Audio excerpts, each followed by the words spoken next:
नमस्ते मित्रों और क्रिकेट फैंस। आज बड़े दिनों बाद आए हैं वापस, क्योंकि कुछ खास हैपनिंग नहीं हो रहा था। एक वेस्ट इंडीज़ और ऑस्ट्रेलिया की T20 मैच थी, बस उसी के बारे में बात करनी थी। तो फिर सोचा कि कुछ कंटेंट इकट्ठा हो जाए, फिर आपसे मिले। नमस्कार। और आपको ये एक रिक्वेस्ट है कि आप इस चैनल को अभी के अभी सब्सक्राइब कर दीजिए, क्योंकि यहाँ पे क्रिकेट की जेन्युइन बातें होंगी और उसका जेन्युइन एनालिसिस होगा। यहाँ पे कोई फैन को बैशिंग नहीं होगी या किसी क्रिकेटर की बैशिंग नहीं होगी। जो होगी वो बिल्कुल ही रेगुलर और जो हो सकती है उसी तरीके की क्रिटिसिज्म होगी, या उनके अगर प्रेज होगा तो प्रेज करेंगे। मतलब प्योर क्रिकेट नॉलेज और प्योर क्रिकेट एनालिसिस के लिए आप इस चैनल को अभी के अभी सब्सक्राइब कर दीजिए। तो आज हम जो बात करेंगे उसमें सबसे बड़ी न्यूज़ है शमार जोसेफ की, और फिर हम बात करेंगे इंडिया की जो स्क्वाड अनाउंस हुई है तीसरे टेस्ट के लिए राजकोट में। तो उसके लिए हम बात करेंगे।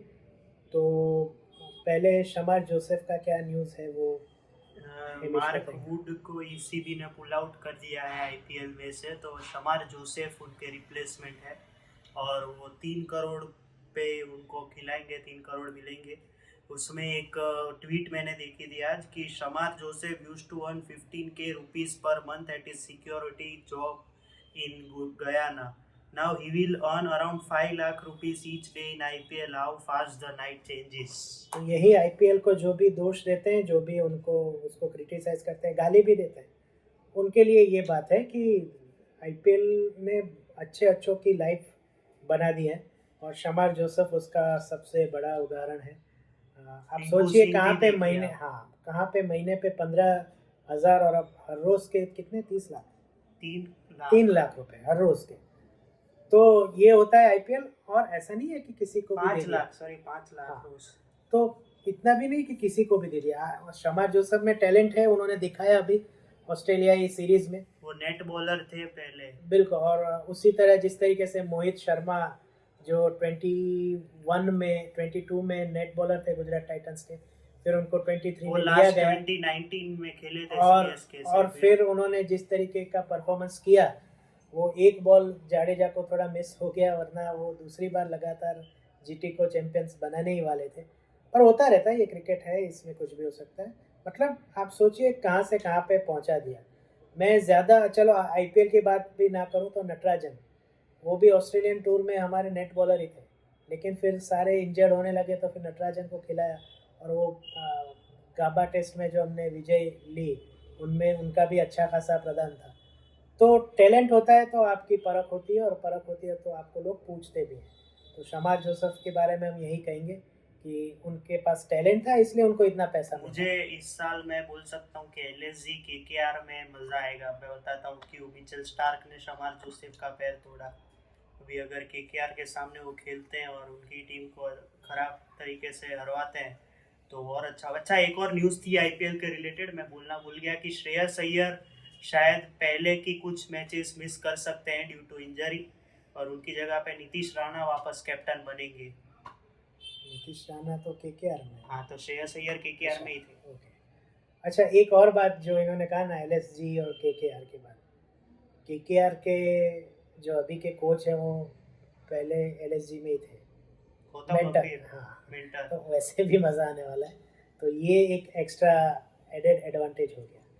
चलिए, तो जैसे श्रेयस अय्यर की इंजीनियरिंग की बात की है, तो अगर वो आईपीएल नहीं खेल सकते तो दैट मीन्स कि वो बाकी के 3 टेस्ट मैच भी नहीं खेलेंगे इंग्लैंड के सामने। भी आ गया तो उसके स्क्वाड में और कौन कौन है? श्रेयस अय्यर तो नहीं है, तो उसके बारे में बात करेंगे। Rohit Sharma captain, Jasprit Bumrah vice captain, Yashasvi Jaiswal, Shubman Gill, KL Rahul, Rajat Patidar, Sarfaraz Khan, Dhruv Jurel, KS Bharat, Ravichandran Ashwin, Ravindra Jadeja, Axar Patel. Ravindra Jadeja subject to fitness है, अभी वो रिकवर नहीं हुए।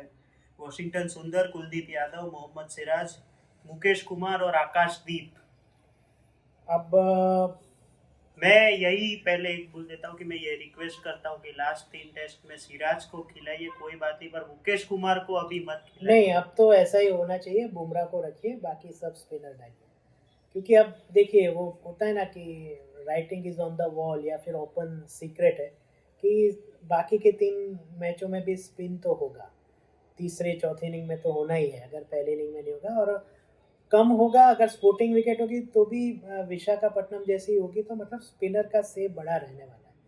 तो फिर आप 4 स्पिनर और एक फास्ट बॉलर खिलाइए, वॉशिंगटन सुंदर को ले आइए, वो आपकी बैटिंग भी मजबूत करेंगे। और उन्होंने तो 100 भी मारे थे शायद एक हाँ, अहमदाबाद 90 में शायद। 99 पे या हाँ ऐसा वो कुछ। इंग्लैंड के सामने ही हाँ, होगी। तो उनको लाइए, वो बॉलिंग भी अच्छी करते हैं स्टंप टू स्टंप, और बैटिंग भी कर लेते हैं, ताकि बैटिंग जो 450-500 आपको नहीं पहुंचा सकते हैं, लास्ट में आप लोग ढेर हो जाते हैं, उनमें आपको मदद मिलेगी।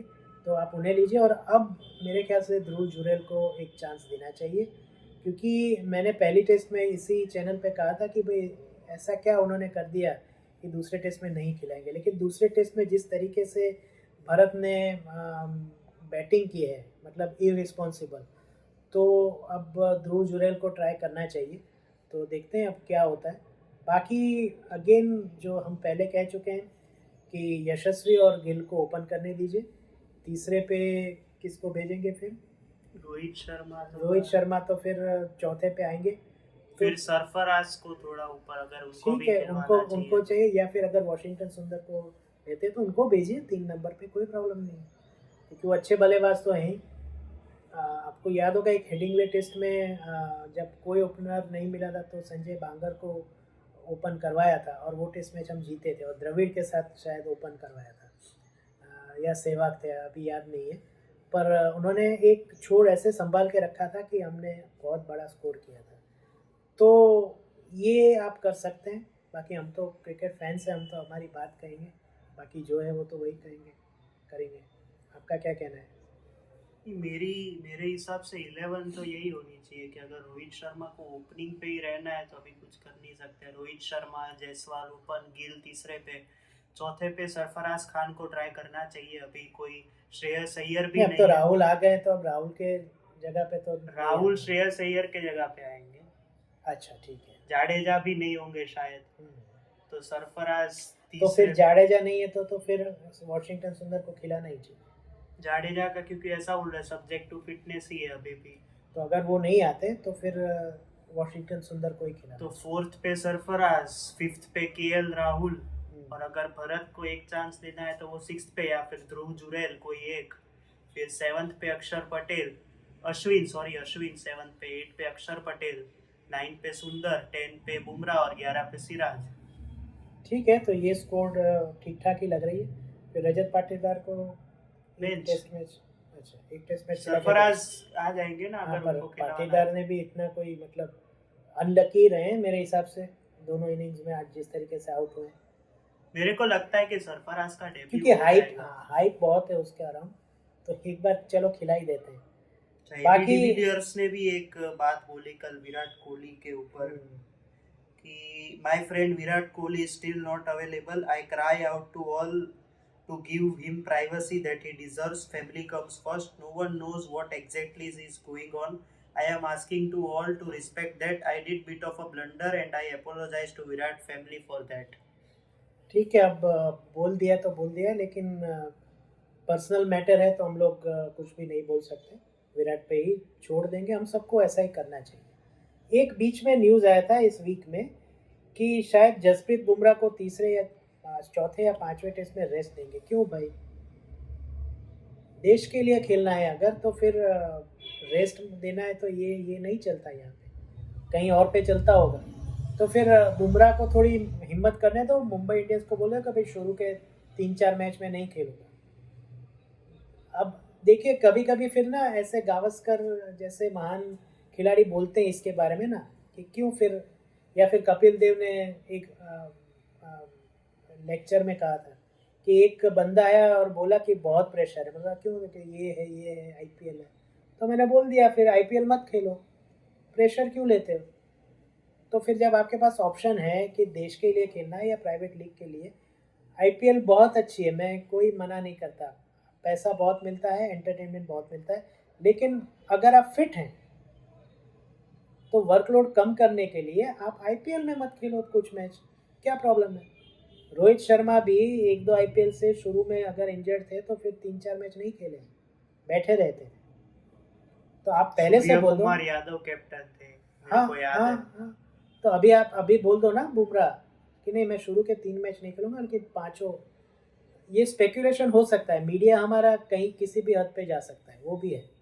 पर अगर ये बात सही है और चौथे या अगर आपको इंग्लैंड को सीरीज आप जीत भी जाते हैं नेक्स्ट राजकोट और बाद वाला टेस्ट में, फिर भी अगर आपको इंग्लैंड को कन्विंसिंगली हराना है तो आपको कोशिश तो करनी चाहिए कि 4-1 से हराए या 3-1 से हराए, पांचवा टेस्ट भले ही ड्रॉ में जाए। पर बुमराह इज अ मस्ट, और इस फॉर्म में तो ही इज अ मस्ट।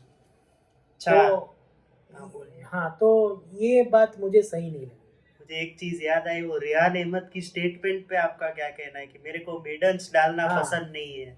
हाँ, तो मतलब ये ना बास्बॉल उनके दिमाग में इतना घुस गया है कि जो प्योर टेस्ट क्रिकेट है ना उनको वो गाली देने लगे हैं।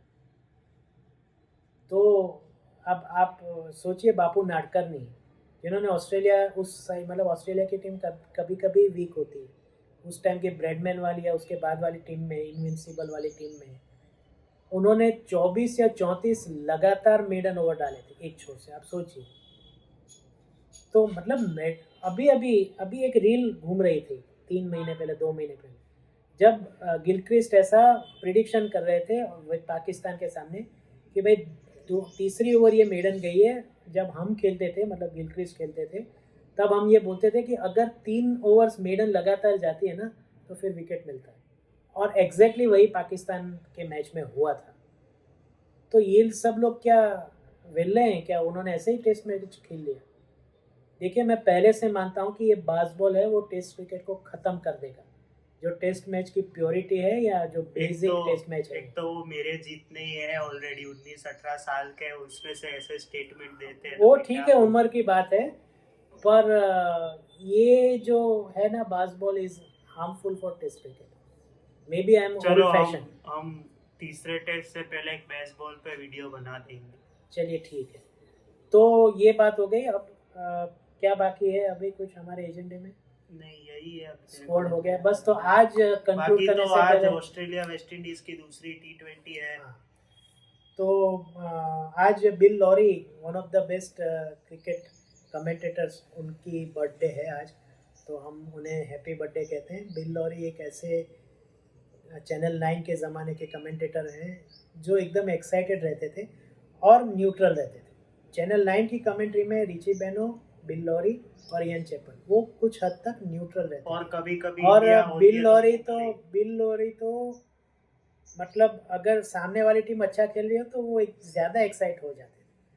तो बिल लॉरी को मेरी तरफ से बहुत बहुत हैप्पी बर्थडे और शुभकामनाएं। और बस आज का हम ये पॉडकास्ट ख़त्म करते हैं, और आप सबको हम सब की तरफ से नमस्कार। फिर से जल्द से मिलेंगे। तब तक के लिए अपना ख्याल रखिएगा और बाय बाय।